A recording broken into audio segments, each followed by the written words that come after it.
Hello, everyone, and welcome back to my channel. This is Fly Like Me PhD with Dr. Maya.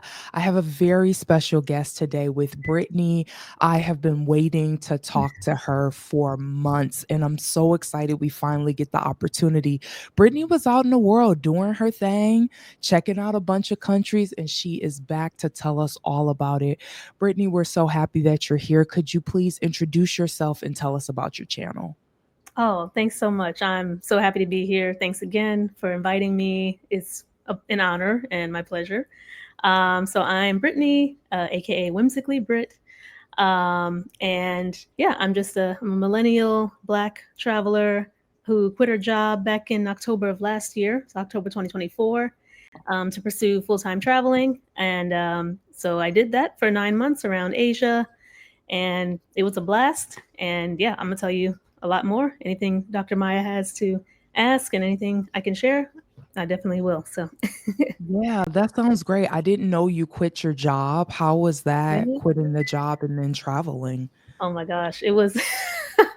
I was ecstatic. I had been waiting. I've been plotting it for a while actually. So, um, yeah. So when I finally got to do it, like pull the plug, had that conversation with my manager. It was smooth, and yeah, from then I was ready to go.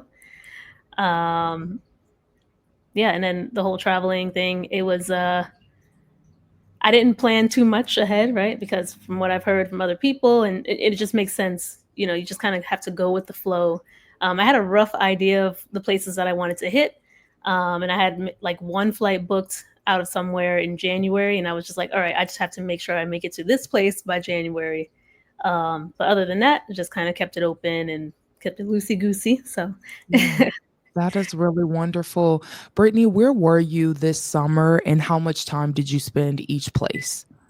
so this summer, like 2025, I guess summer we'll start with like April, I was in Japan. May, I was in, no, no, April, I was in Taiwan. Sorry. May, I was in Japan. June, Korea. Yes. Yes. Oh, And then July, wonderful. India. Yes. Okay. And what made you decide to travel to these countries? Um, well, I guess it all started with Japan. So, Japan was the first Asian country I had ever visited. And this was back in like 2017 with my cousin and her friends. So that was my first taste of Asia in general. And so I had really been, itching to like get back over to Asia and, try different countries, kind of see if they measured up to my experience in Japan. Um, and, I definitely wanted to do this trip all in one just so that I could, be in the same time zone and, get the most out of the experience. Since Asia is so far to travel over there. So I can't imagine like visiting one country at a time and coming back and having to plan that every single time. So I'm very happy that I did it the way that I did. um, so yeah, East Asia, I did Southeast Asia first, and then I ended up in East Asia in the spring and summer. um, just like weather wise, it seemed that seemed to be the best route to take because like December, I should say like fall and winter here is good weather in Southeast Asia, versus like spring summer there is monsoon season, so it gets really rainy and hot. So I didn't want to be in the Southeast at that time. Little did I know that Japan and Korea would also be really hot and Oh. humid. But it would have been worse if I did it the opposite way. So that's kind of how I ended up there at that time. Okay. Yeah, I agree with you. I think it's super smart to, if you're already in like a Europe, if you're already in Africa, if you're already in Asia, and these countries are so connected to each other, why go that far and not go to multiple if you can at least two? So I Mm-hmm. think that that is really smart how you were able to do that. So why don't we start off talking about India and you tell us what was the visa process like? How long did it take you to get that visa? And how long did that visa last for you? Yeah, sure. So the India visa process was pretty simple. It's an online application. Um, I think the process, and I forgot to look this up, but it didn't take me long to get it at all. Maybe like a week or two at max. It wasn't. It wasn't anything crazy. Um, the fee, I believe, it was less than $100 for sure. I will fact check, verify that, and it lasts for 10 years. So Wow. that's the great thing. 10 years, and I think you can stay like 90 days at a time, and a total of 180 days for the year. So yeah, I mean, nothing really to worry about. If you're going to be in and out of India, then you're fine. But if you're going to do like a long stint, then you have to be more aware of that 180-day or 90-day rule. Yeah. Yeah, that's a good point. I had a professor that used to say our first introduction into countries is the visa process or documentation, and I have said, "You have never lied," because Yeah. sometimes you don't even get to, like, experience the country yet or start packing, like, the first thing you gotta figure out is what is that documentation. Exactly. Yeah, so it's nice when it's like a seamless process, and if you do it for a long time, but you get to stay there for a while, like you said, 10 years is Hmm. significant to be able to stay. So one thing that the followers on this channel love to talk about is that food. They are very interested to know what that food do. This has become like a saying on this channel, what that food do. So I like can that. you tell us, yes, what was like the food like? What were some of the dishes that you liked? And then if you could do a comparison to like food in the US that's Indian and like what Yeah. we typically are eating here, but what you saw there, what some of the differences were. Those were a lot of questions. If you need me to repeat them, just let me No, know. that's perfect actually, because I've actually gone through this once before in like a video that I did, so this is perfect. Um, so oh yeah, the food in India. If you love Indian food, you will not be disappointed. I was in Kolkata only, which is in the far east. It's next to Bangladesh.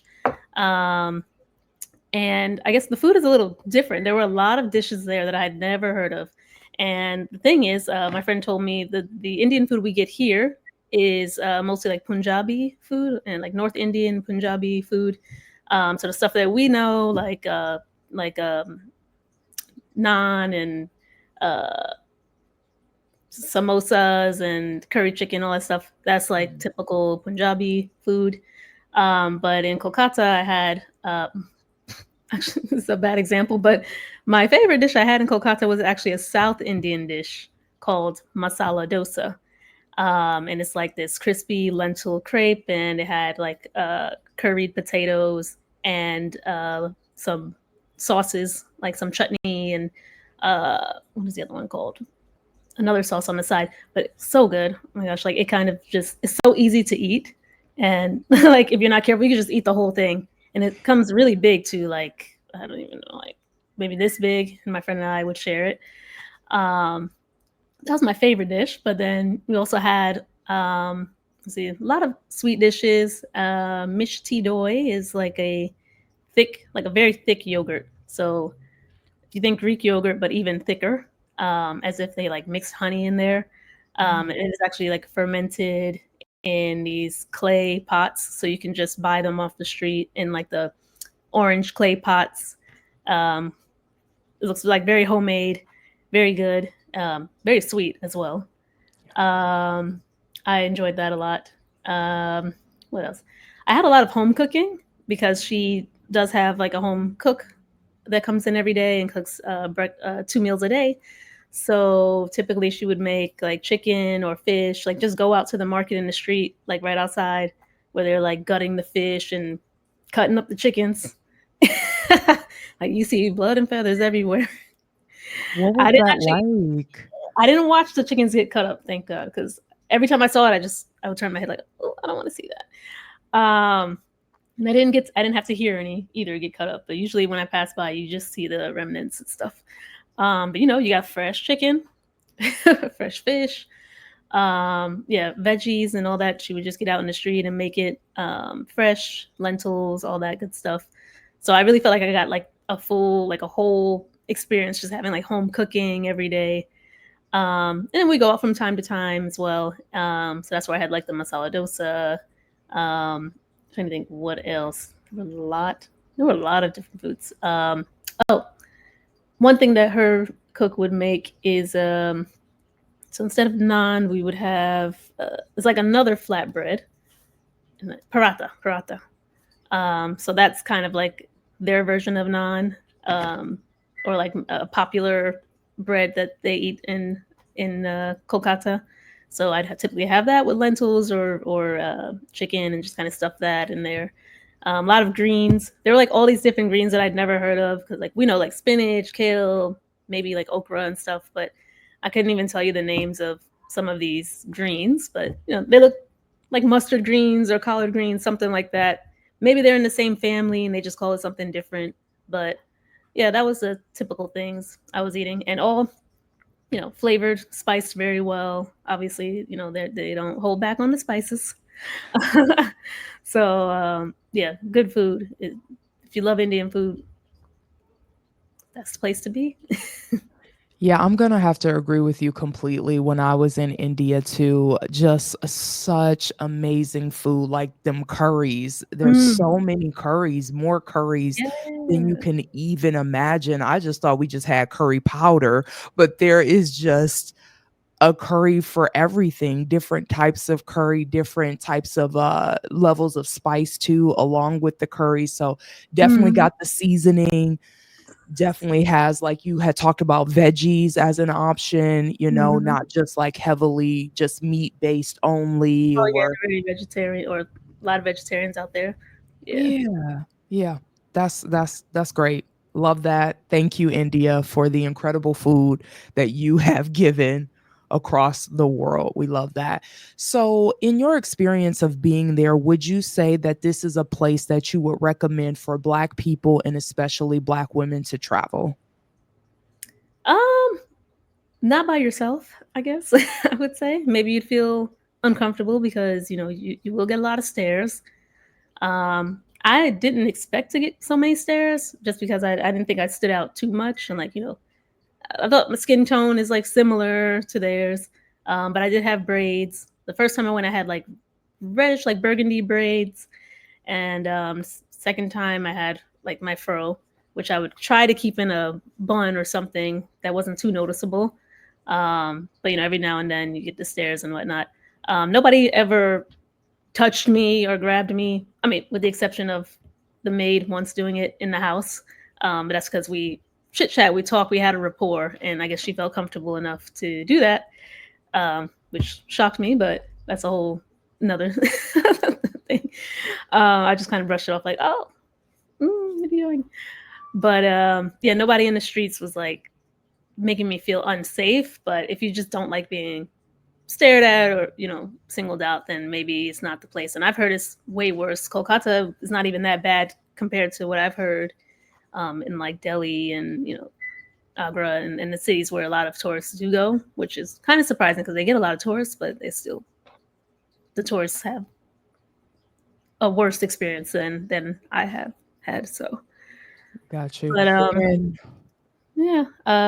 Do I recommend? I mean, I recommend everybody go. I would never tell somebody not to go anywhere, because I think everybody has their own different experience.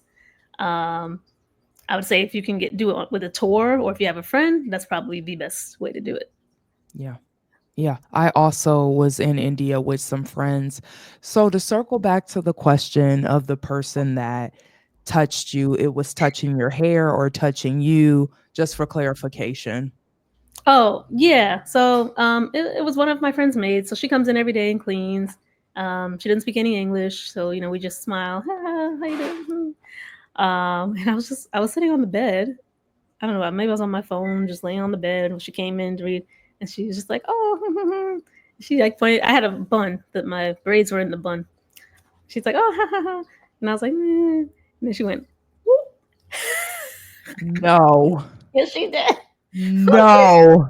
I was like, "Oh," I was like, No. Every and I feel bad if time. my friend sees this because she was there and she felt bad too. Okay. Um, like she's like what? Um, yeah, the thing is also because like she's older, like a thing with elders, it kind of just feels a little less invasive in a way because it's like, oh, Mhm. they're like an old. older person, like your auntie or something, and they're trying Yeah. to be loving in a way, but the language barrier, I don't really know what she's thinking when she did it. But my friend did tell me actually after, she asked if you take that off at night, like take my braids off at night. So it's more Ah. curiosity, and I know it's curiosity too. So that's why I don't get like super offended, but I wish she didn't try to pull it off my head.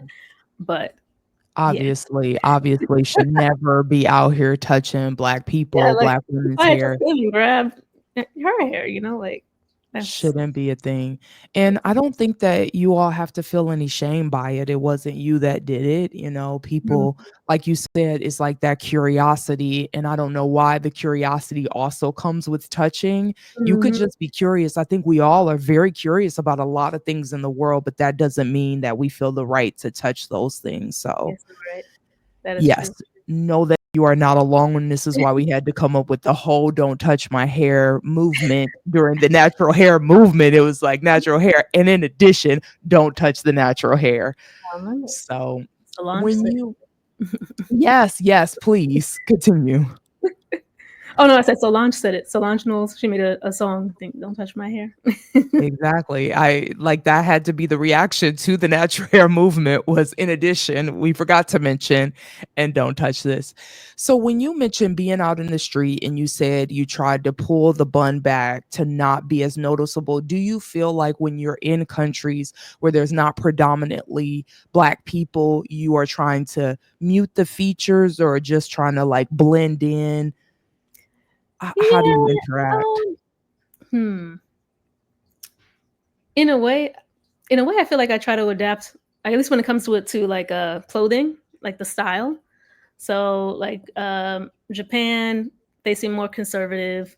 Um, you see them wearing like long sleeves and pants outside. Actually, Taiwan too. You go to the beaches, people are wearing like full clothing at the beach, sitting Mm, under a hat, under an umbrella because they don't want to get dark or whatever. And I wear a bikini at the beach, so it took me.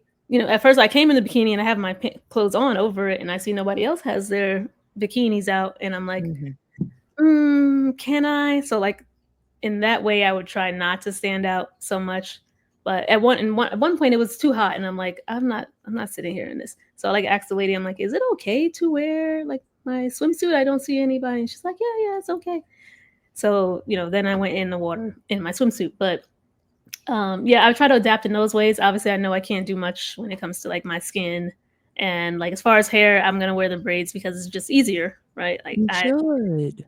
yeah, like doing the natural like twist outs and stuff every day is hard, and yeah, I wore it in the bun, but then I didn't feel pretty. Like for pictures, I like to take pictures, so there's only so much you can do. But like adapting style wise, I think was the main thing I tried to do is like if they're conservative, try to be more conservative.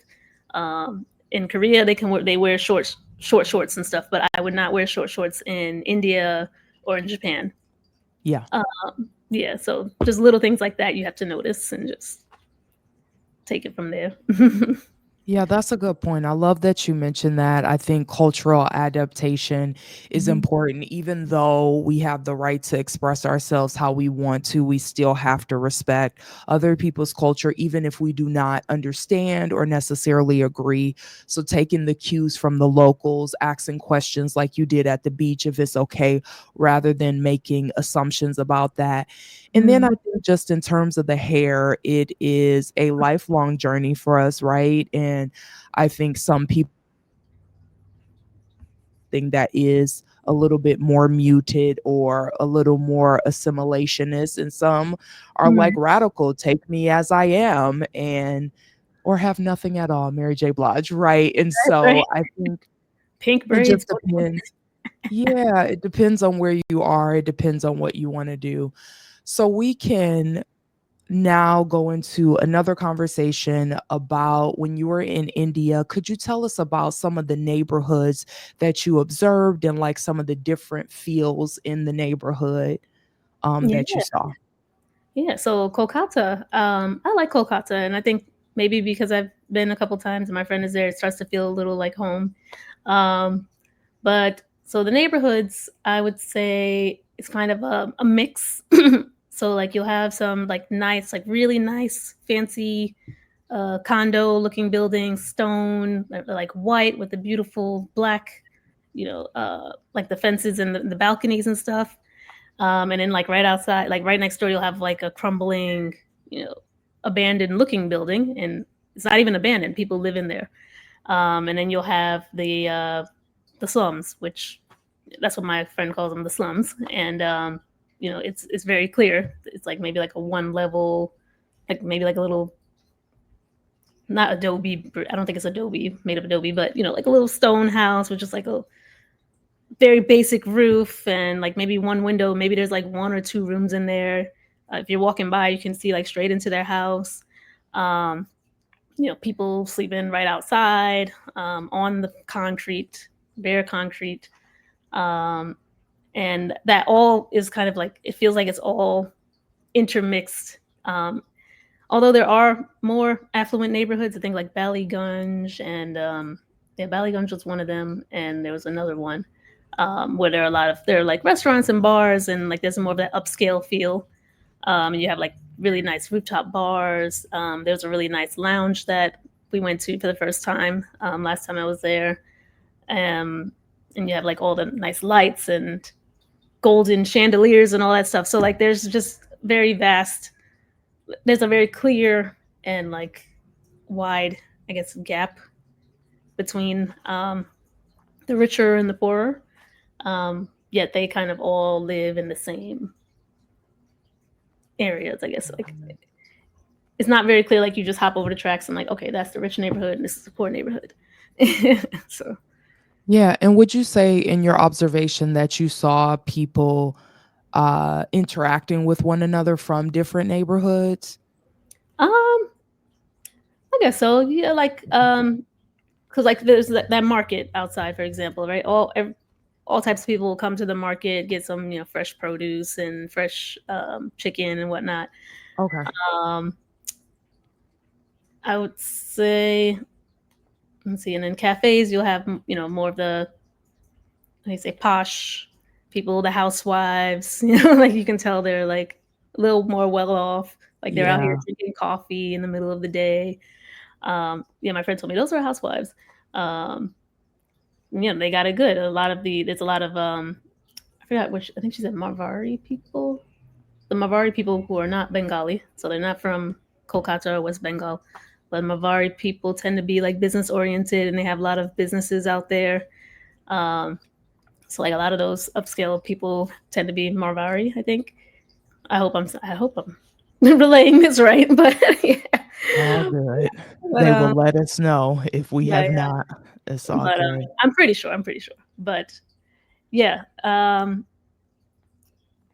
I feel like even my friend, right? So she lived here in New York for 8 years, and she had a really good job.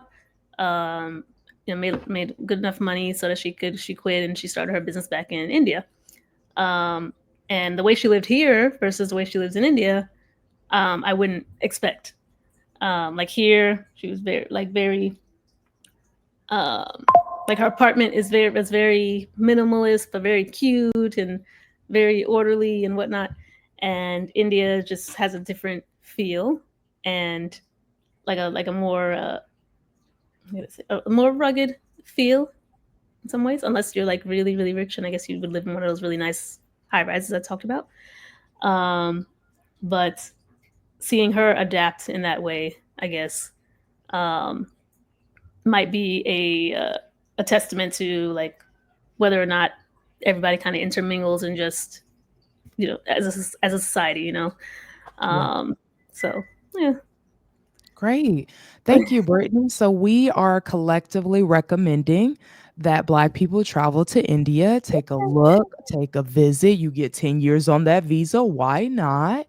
And to be in like a group or at least have like a cultural ambassador with you and to be way aware of the fact that there might be some stairs, but we are still saying this is a good place to just check out, see Yeah. another place in the world.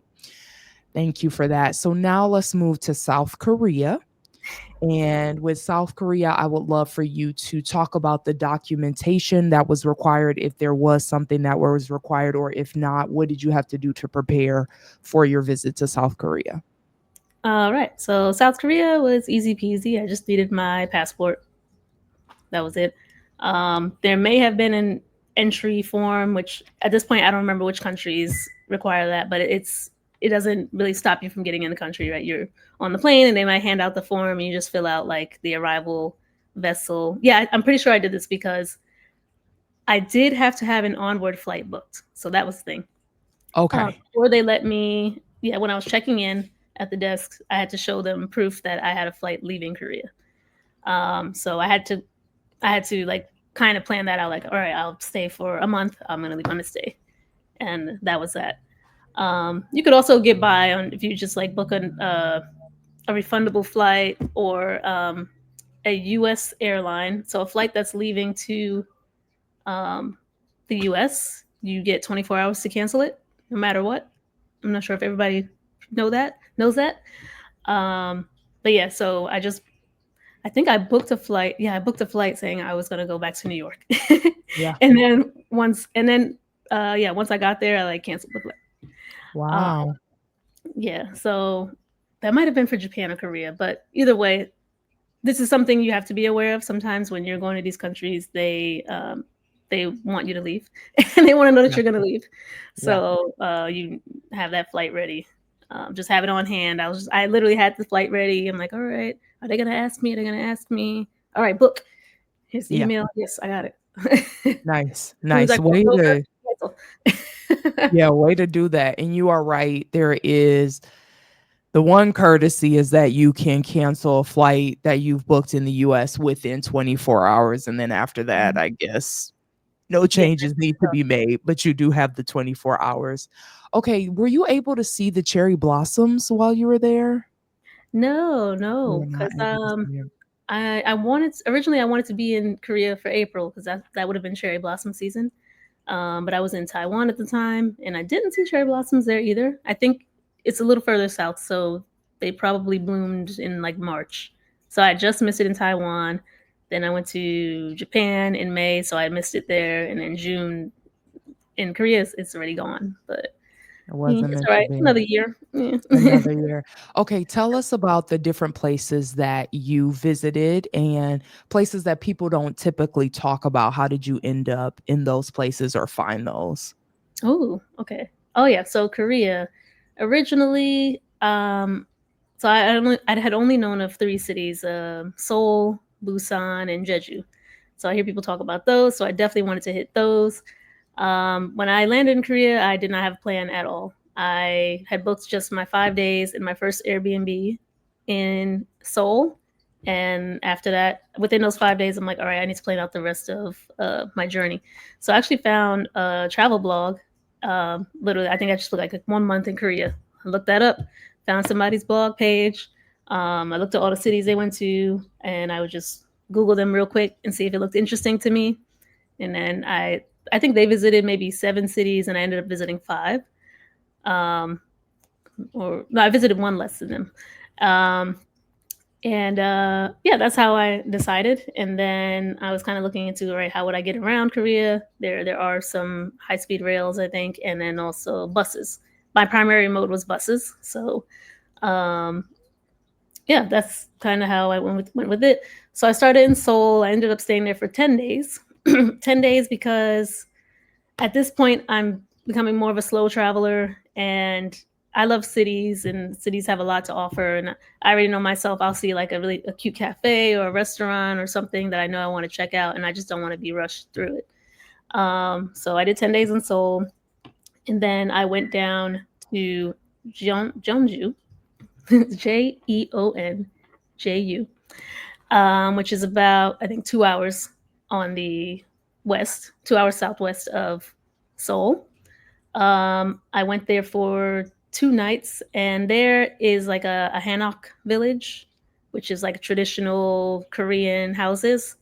They're really beautiful, and so I definitely wanted to see those. So I spent 2 days there, and then I had to go back up to Seoul to make my way east to Sokcho. So Sokcho has a national park. Um, like you can do these hikes to these cliffs. My original plan was to just take a cable car up to one of these viewpoints, easy peasy. But the cable car was shut down. Oh no. So, so then I'm like, all right, I'm already here. And then I see like all these people, like older, middle aged, older people. They're making the hike, this 2 hour hike that I didn't want to do. But I'm like, if all of them are doing it and I'm already here, I feel like I got to do it. So 2 hours one way. It's hot. I was like, I kind of tagged along with the group. Like I just kind of stayed with them. And eventually, this couple started talking to me. They were not they were Korean, but they had lived in America for a while. So, especially the husband, he spoke very pretty fluent English, and so we just chit chat and we became buddies. And we made our way there together. It was beautiful. The like the viewpoint and the sights was definitely worth it. Um, Relaxed up there for an hour and then went back down with them. We had lunch together. They paid for it. It was like really, really nice. They subscribed to my YouTube channel. Like they like so sweet, and like we still chit chat on Facebook here and there. Like they were like so nice. And that was like my first experience like meeting and talking to Korean people. So that was nice. So from Sakcho, I went down to Gwonju, Gyeongju,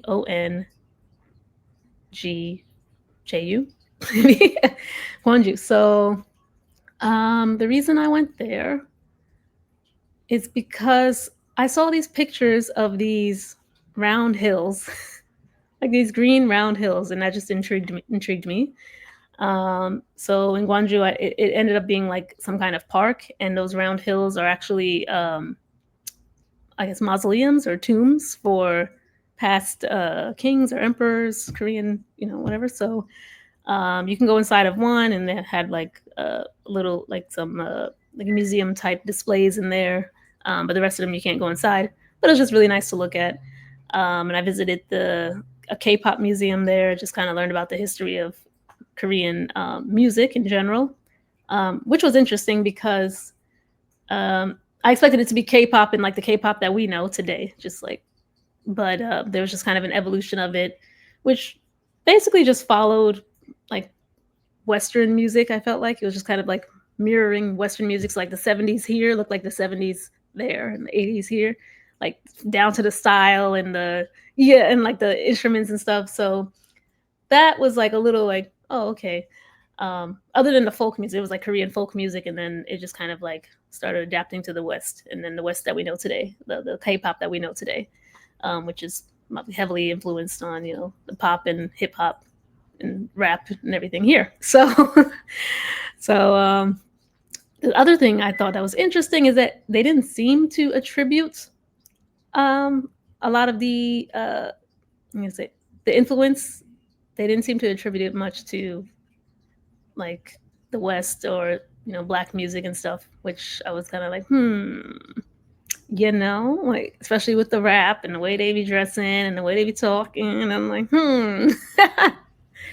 so that was a little disappointing. Uh, but you know, so that was cool in Guangzhou, and then there were some other like nice things to see there, but I kind of 2 days was enough for me. Or I think it's been like that's been 3 or 4 days. But like I didn't need as much time. I think I could have left earlier from Gwangju. And then from Gwangju, I went to Busan. Busan, I stayed on the beach. So I think Busan. Um, when I think of Busan, I think of the beach, and there's these little train cars that go along the beach. They're like really cute.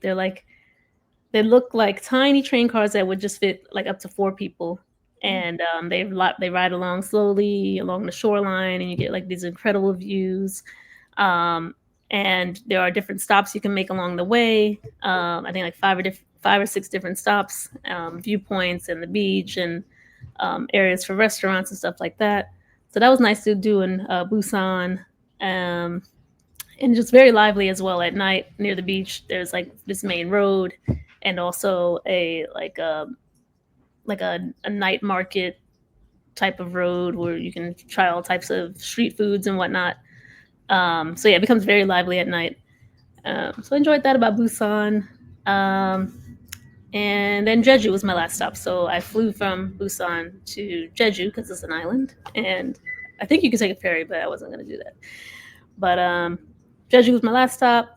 Really nice. Obviously, it's an island, lots of nice beaches. The other cool thing is they have a lot of interesting museums, like we like just very niche subjects. I'm trying to remember which museums. Actually, I think I wrote them down on my phone because they you'd be like, huh, what is this? There was an African museum, African museum. There was Korea chocolate museum, a teddy bear museum, glass museum, milk museum, museum of sex, Greek mythology museum, tea museum, the Little Prince museum. If you know, like the Little Prince book, and Little Prince is very popular in Korea as well. Like there are a lot of statues of this Little Prince in different parts of Korea. Yeah, movie star wax museum. So many weird or niche museums. Waterfalls you can visit. Yeah, Jeju's very nice, and that was my favorite part actually because the people were also pretty nice there. Okay. Brittany, I don't know if you know, but on this channel, we ask some hard questions. So I need you to Oh, buckle in. It's back okay. to that K-pop. It's just going to be a simple question about that K-pop. So it's helpful that you said that a lot of it mirrors a lot of the music from the West. What is your thought on the K-pop, on when you saw that in the museum, as well as just seeing or consuming the K-pop today? Hmm. You know, it's like,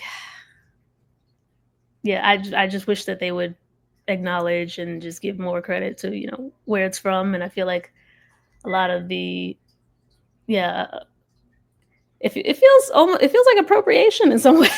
Yes, Like, yes, you got it, Brittany. I led you to the water and you did what? Drink. Okay. no, it does. Cultural appropriation is K-pop. Thank you, Yeah, Brittany. yeah. Because without the credit, that's the main problem, right? Nobody has a problem with you doing it and appreciating it. And like I like to when I travel to all these places. I like to put on kimono. I put on the hanbok. I wear these different things, but I it's because I want to learn about the culture and I want to make sure I'm doing it right. And obviously, give them their flowers and appreciate it. Um, and yeah, it's just Cultural even when you listen to immersion. the music and watch the music videos, there's one I think Jenny there's one video where she's like twerking and everything, and I'm just like, this is kind of I don't know how I don't know how I feel about this. That's wrong. You're right. So there's a difference between cultural immersion, what you are doing, going there, taking a hike for 2 hours, like connecting with people, right? Being a part of the culture and then just taking things, Mhm. remixing it, and not giving recognition or even talking about the fact that that is where that stemmed from. Okay. You don't have Wait, to do too much work on it. Yeah. yeah. One last thing, I did take a K-pop class while I was there because I like to dance, or I had wanted to be a dancer back in the day. Never got into it because my parents were like, "You didn't show interest." So, but I took the K-pop class, and I remember specifically like saying like, "Oh yeah, like hip hop, whatever." And she's like, "Oh, I love street." She called it street dance specifically, and I was like, "Huh, Street dance. yeah." Yeah. So that's where it Anything, really was like, hmm, anything other than what it actually yeah. is. Okay. That we will leave that there, Brittany. You don't have to do no more work on that. We will leave that there. But K-pop, we have a whole side eye when y'all ready to have this conversation. Okay, can you tell us again about the food in Korea? What was the food in South Korea like for you? Um, I wish I could say more about the food because I didn't get to experience much of it because I would say Korea is not good for like solo travelers unless you've got a big wallet, maybe. Because I feel like a lot of the food culture is built around like community or like a social culture. So Going for hot pot or Korean barbecue or even just Korean fried chicken, it's a communal experience, and you're supposed to buy like a tub of chicken, like or for the Korean barbecue, you have to order at least two meats. So yeah, that was pretty annoying, and it was happening everywhere. For the first time it happened to me in Seoul was like the day I landed in Seoul. I already was having a miserable time because I had just come from Japan, which it was it was just a little shock, a culture shock for me, right? And also I had to, now I don't know the language again. I'm trying to figure everything out. I finally get to my Airbnb, which is on top of this giant hill. Seoul is huge of these full of these huge giant hills. I didn't know. So I like dragged my suitcase up there. I think like halfway up there, and then I had to call Uber. Like that's how bad it was. Um, so yeah. So that night I went back out to eat along like near Hongdae, which is supposed to be a popular like hangout spot. And the first Korean barbecue spot I stopped in, and they're like, "Oh, you have to order two." And I'm like, "Hmm." I'm like, "You're doing this because I'm a tourist."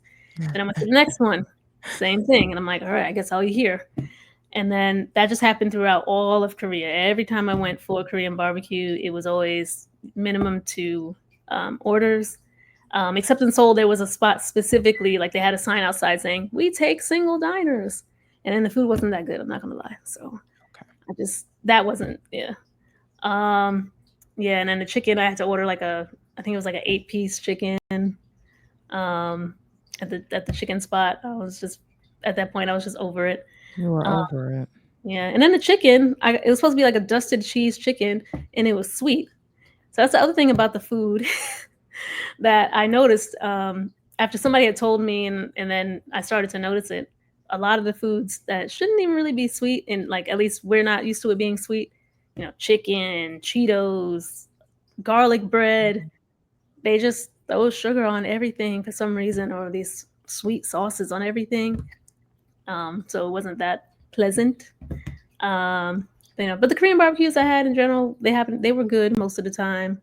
But other times I would just end up eating other stuff that were more familiar to me. I went to like a Mexican spot. I went to Japanese spot. Yeah. Yeah. I would just seek familiarity at after a while.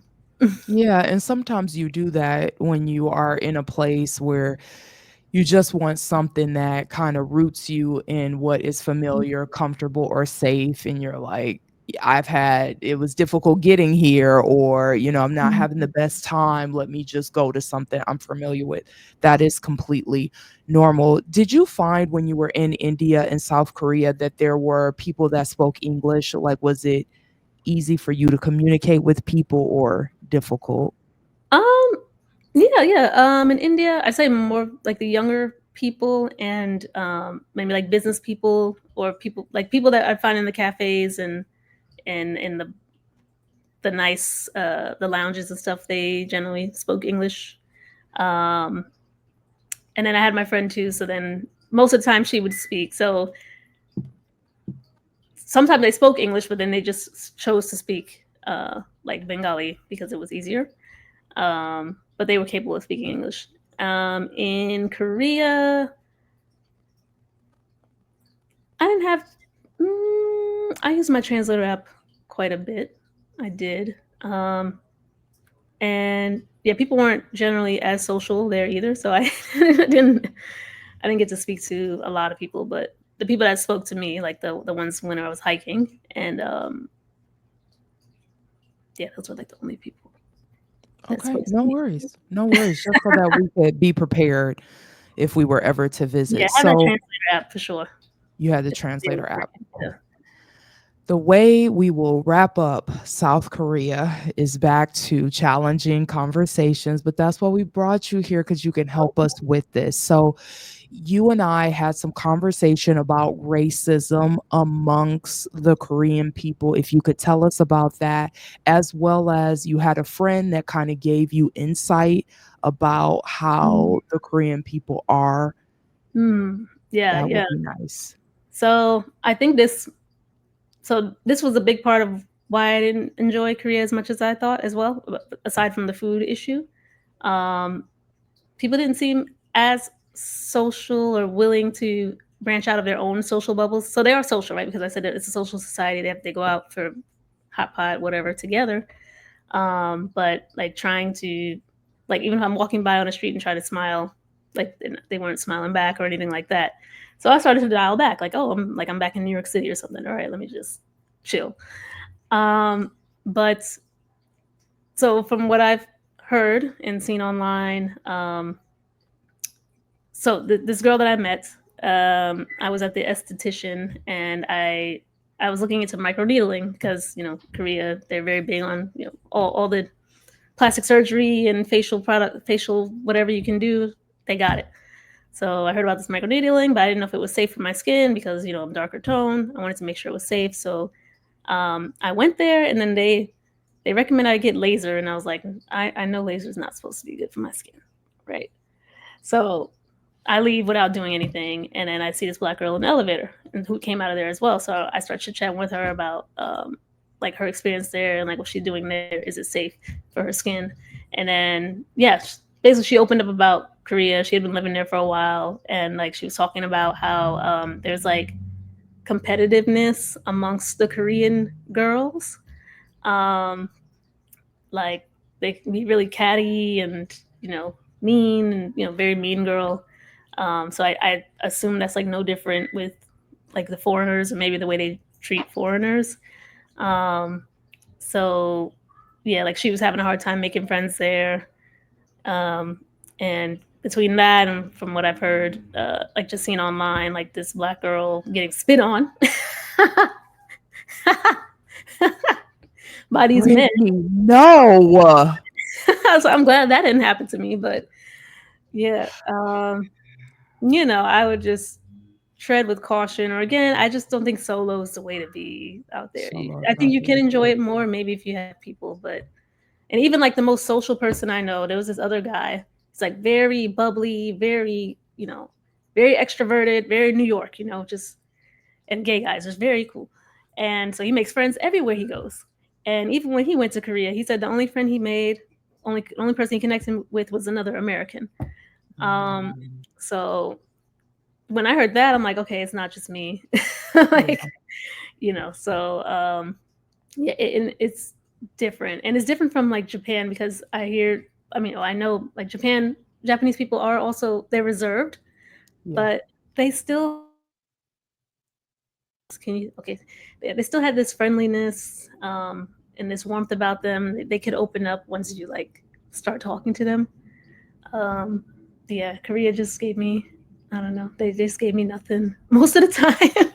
No Except for that worries. couple, who they're very nice. I love them. They're really sweet. And this other family, when I was sitting in a restaurant, they were sitting at the table next to me. They didn't speak any English, so we were communicating all through the translator app. And they ended up paying for my meal at the end, which was very, very sweet. Like I even teared up. I'm like, oh my god, like can't believe, That because is it was sweet. just so rare for me to get this kindness or this, you know, this energy. Yeah. Um, and that was a big, for me. That was a big moment. That was a big moment for you. What is microneedling? It's like they basically just stab you with tiny needles in your face, and it's supposed to like um help your skin regen. Like your skin is healing, so when it heals from the wounds, you're opening wounds in your face. When it heals the wounds, you're like this like collagen production, like in cell production, whatever. It's supposed to help like close up pores and just make your skin better overall. Got Um, it. but in so you can do it here as well, which I didn't know. I had never heard of it before going to Korea. My friends, I'm texting them about it, like, oh yeah, yeah, we have that here. But in Korea, they had radio frequency microneedling, which is supposed to be like they like pump these radio waves deep underneath the layers of your skin.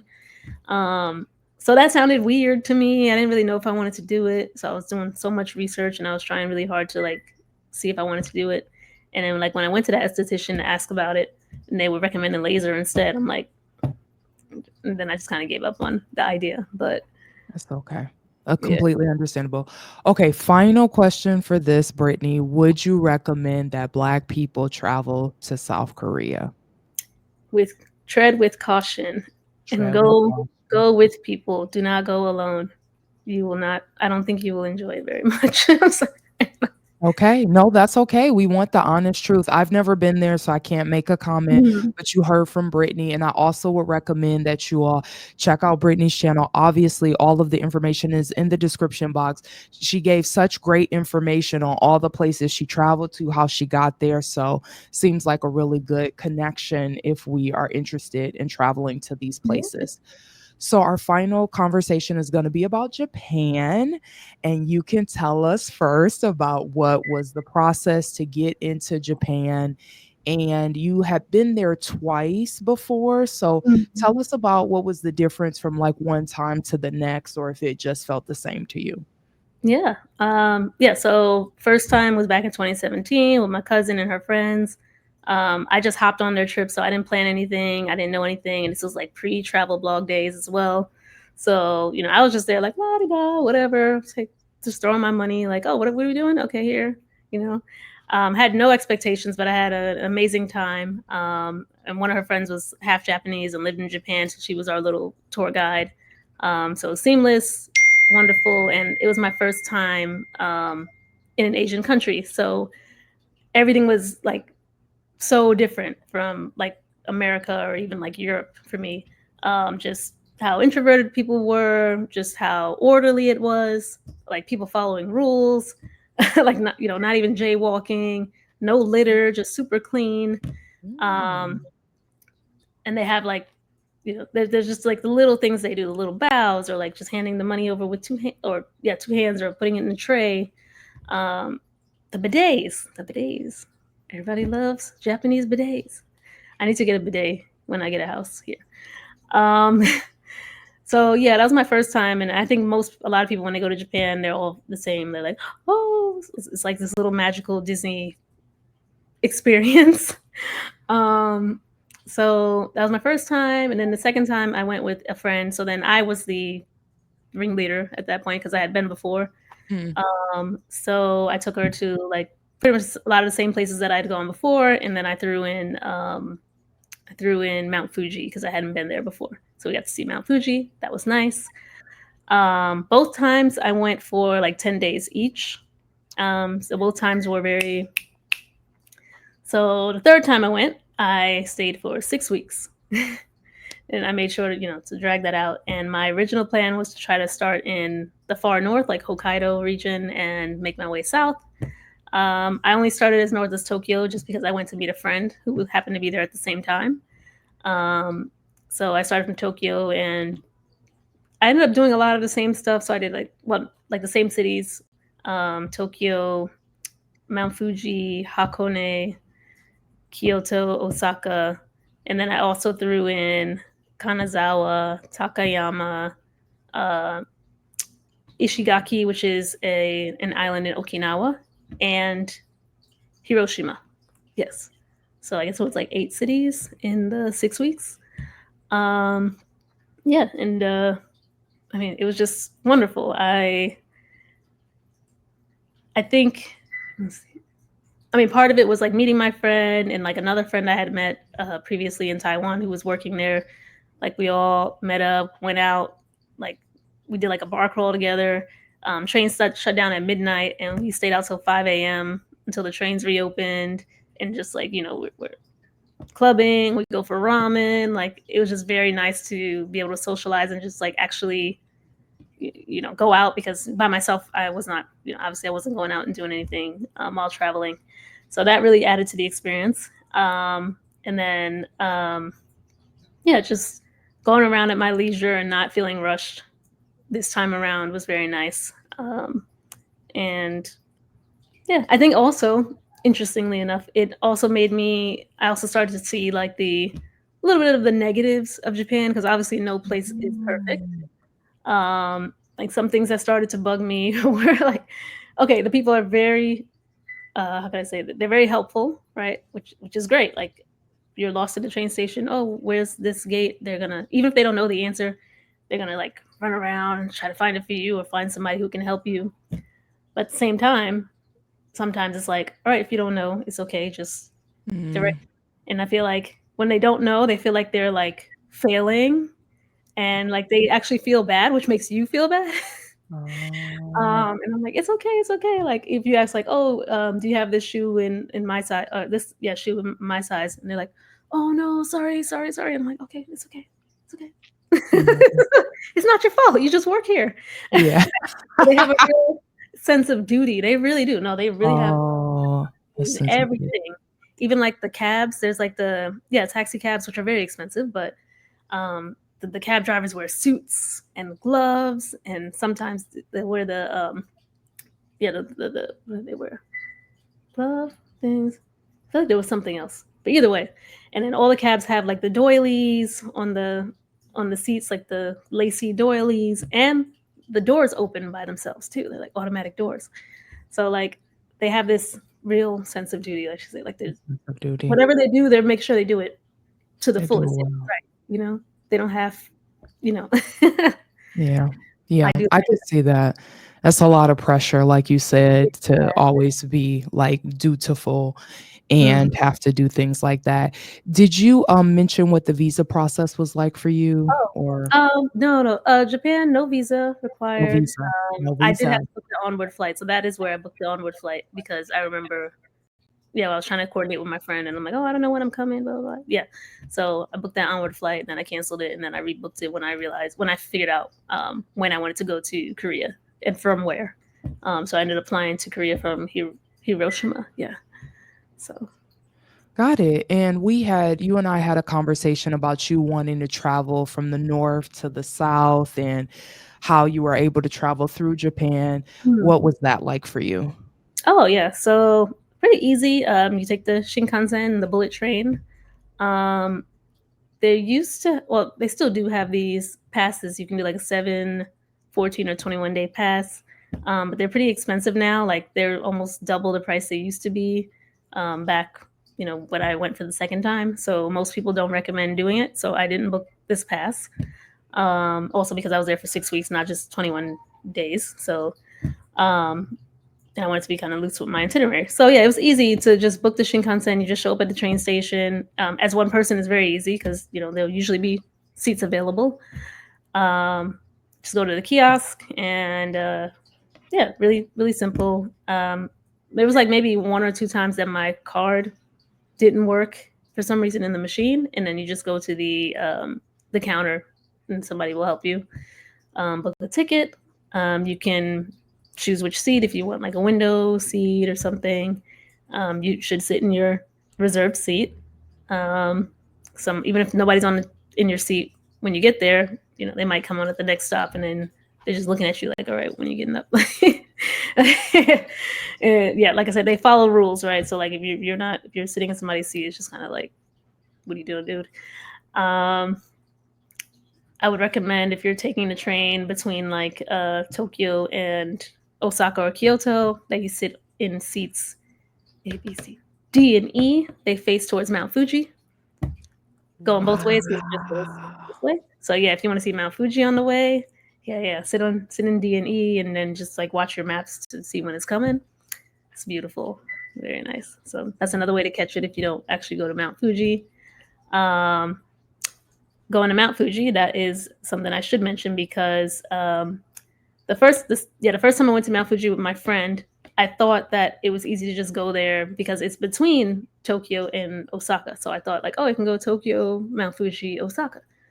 But that's not the case. You will have to double back to Tokyo and go to Osaka. So it's really kind of like a one-off thing that you should do. So you can take a bus, like an easy, I think it's like 2-hour bus to Mount Fuji. You can make it a day trip if you want. I would recommend staying overnight, especially just like weather wise. You don't know if you're going to get a clear view. It's like 50-50.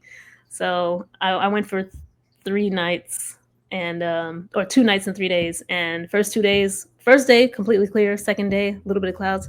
Third day, completely like it was raining. You couldn't see nothing, just all gray. Dang. So it's hit or miss. So yeah, I recommend doing your research or being flexible or just staying multiple days if you can.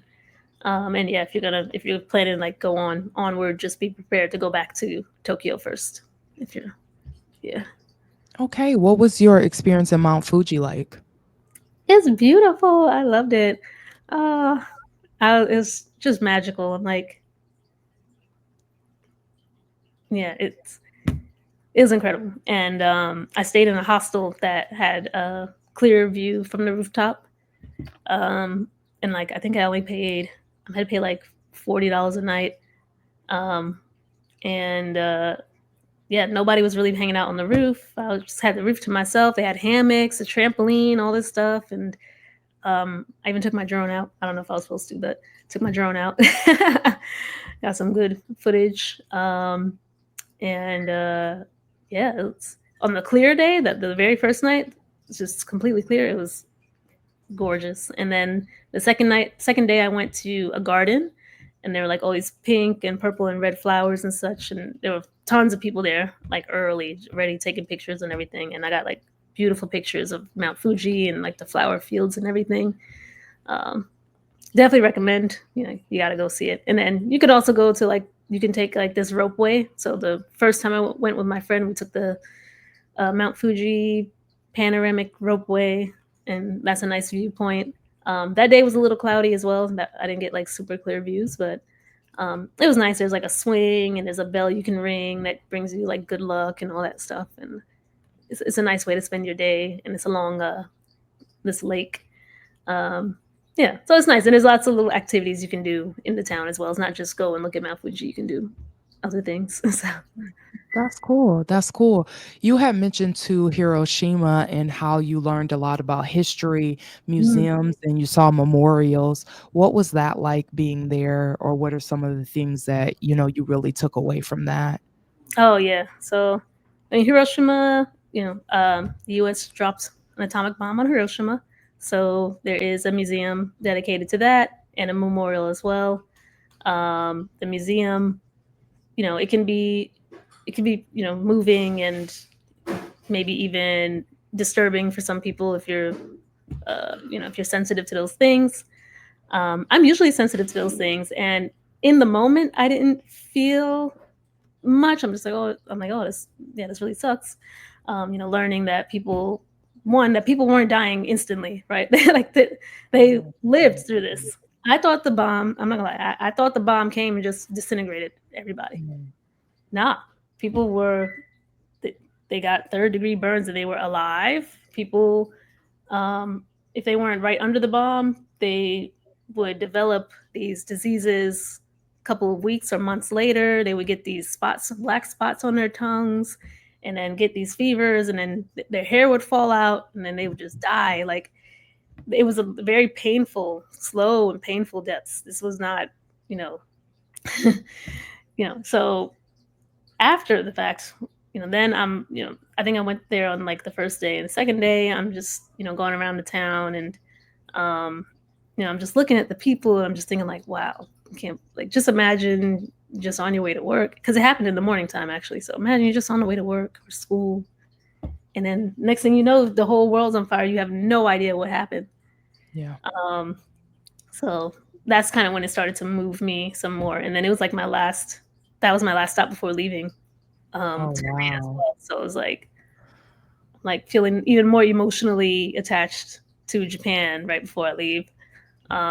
But it's part of the history, and if you can go, definitely throw that in your itinerary. There's also a really nice shrine on the water, which is nice. Okay. um, yeah, so everybody goes there, and there's this long line to take a picture with this with the torii gate that's on the water. Yeah, Um, so that's another big tourist attraction in Hiroshima. right. Okay, you were in different cities in Japan.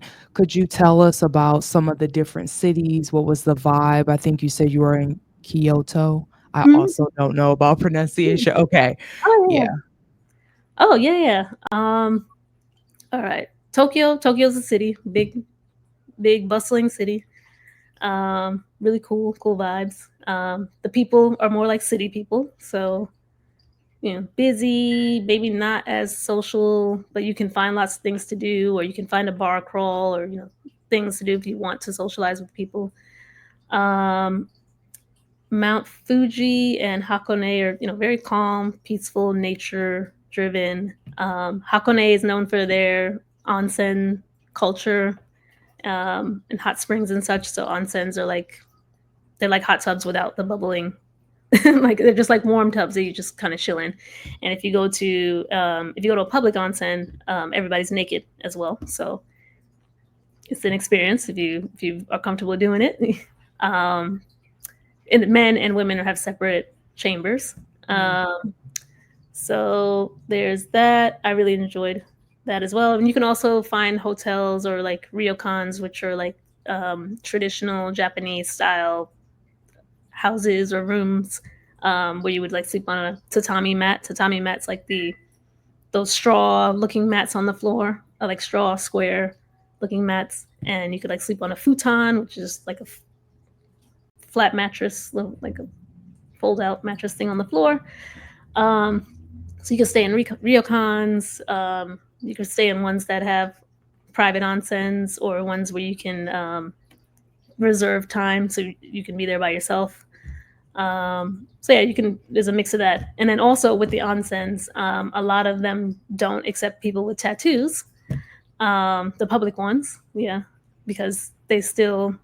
I think it's changing a lot now in modern times, but they associate it with the yakuza and the mafia and criminals and stuff like that. They know, as foreigners, they know that we're not part of the mafia, but I think Japanese people just they they look at it differently for their own people. So yeah, if you have tattoos, you probably be looking for private onsens and such like that, stuff like that. But very beautiful, peaceful, very different vibe from um, like Tokyo. And then you go down to like Osaka and Kyoto, which are again like bigger cities.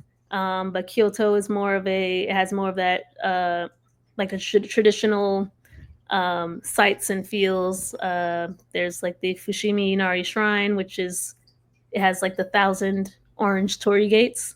You just like go all through the gates, and you basically walking and climbing stairs for like over an hour if you want to get to the end. Um, Otherwise, you can just go and take some pictures and like leave. It gets really crowded as well, so you'd want to be there even before like 8 a.m. If you don't want to be stuck in the crowds. But yeah, I'd say like Kyoto feels like that like cultural center. So I feel like a for a first timer, a complete trip would have to include like Kyoto and Tokyo at the least. At the Um, least. at the least, you would have to do both of those to really feel like to get the contrasting feels of Japan. Um, and Osaka is another city, but like a little more charming. I think it's like their foodie capital, so you try all types of really cool street foods, and it has like a retro feel in certain areas. Shinsekai, I think, is the area where you'll find like these restaurants that have these like the outside will have like these big giant heads, like animated heads, and that traditional feel. Um, and they have lots of games and stuff too, kind of like a carnival style type thing. So it's like a nice little way to hang out, place to hang out in Osaka. So yeah, Osaka was more of that for me, like food and whatnot. Um, let's see, Ishigaki is the island in Okinawa, so island life, beautiful beaches, lots of bugs, big bugs. If I didn't have my friend there with me, I might not have gone in the house. Sometimes I'm like, "Can you please go open the door?" And I literally would run from the car and run straight into the house because they had these big like stick bugs and these big giant grasshoppers, and like I hated that part. But tropical places, you're gonna get tropical bugs. Yep. Uh, yeah, but the people were very like they're friendly, warm. You feel like you're in that island life. Um, and yeah, so I like that. And yeah, Hiroshima, it's a city, like maybe a smaller city. I think outside of those two things, like the museum and the shrine, it's like a little more to do, but it's like chill, nothing crazy. Oh, I didn't talk about Takayama and Kanazawa. Um, Takayama's in the middle, then Kanazawa. Yes, it's not my door, so I'm not gonna. No worries. um, all right, so Takayama, I think I went there Oh, so they had a lot of these traditional Japanese houses as well. Um, so I kind of went there to explore that, those Japanese villages. And I rented my first kimono there.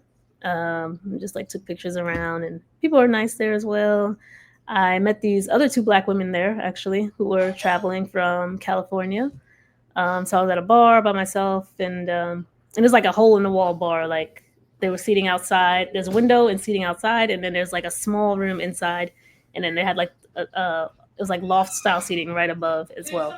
It's really cool. And It's oh a yeah, whole so anyway, situation in your background. I love I ain't ordered no pizza. You ordered the pizza. you. Oh yeah, yeah. It's mine now. All right. Um. Oh So my yeah, god. they saw me, and then they said hello to me, and then next thing you know, we're chit chatting, and we hung out, and then we made plans to hang out. We were gonna both be in the next city, I think, together or at the same time. So we ended up meeting again, which was really nice. And of course, we're still in contact. They were really cool, really cool. Um, so yeah, that's Takayama, and then Kanazawa. Kanazawa, people compare it to Kyoto because it's also very culturally rich. And you also have the Geikos there, which is another name for geisha, but they're just called Geiko in Okay. Kanazawa. They're the same exact thing. So I went to a Geico show, or maybe Geico. I might be saying it wrong. Geico show. I think of Geico like the gecko, but that's how it's almost spelled. Geico, Geiko. So I went to the Geico show, um, and yeah, that was really nice to experience. And I think yeah, if you don't do it in Kyoto, you can do it in Kanazawa, and I think it's a little cheaper in Kanazawa too because I don't Kyoto's a lot more, you know, popular. People know about Kyoto. That's why I chose to do it in Kanazawa, and one of my friends had done it there as well. So, yeah, it was easy to find the show. So, but yeah. Fantastic.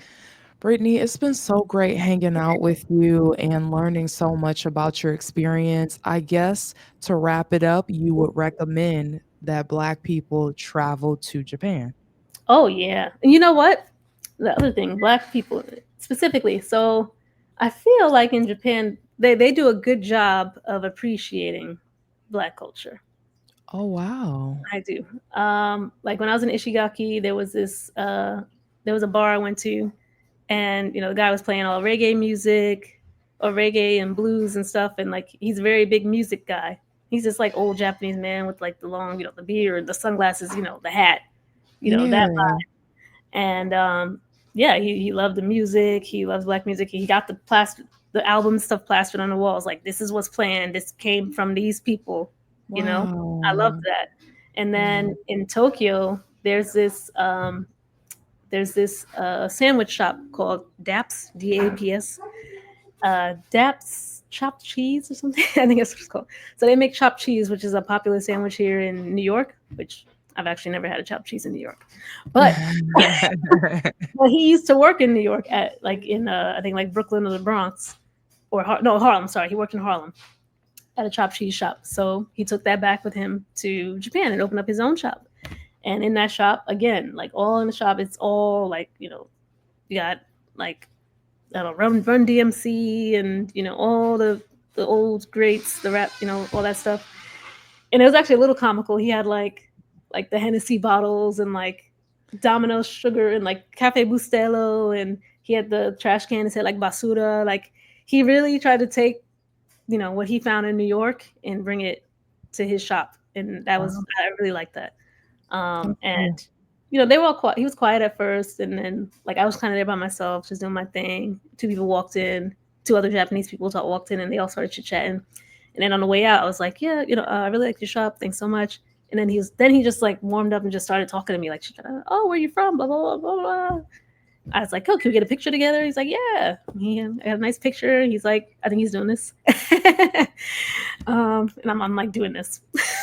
So, All good. but that was really nice. So I think yeah, the Japanese people I feel like they do a good job of appreciating, and you'll see the young guys in the street with like sometimes with the dreads and wearing Timberlands and stuff like that. Oh, And wow. YouTube videos, and when they get interviewed, they're like, "Yeah, I just really love hip hop culture." Like they attribute it to what it is, to where it came from. Okay. So Okay. that's why in Korea was very different. Very different. Very different. Very much not like that.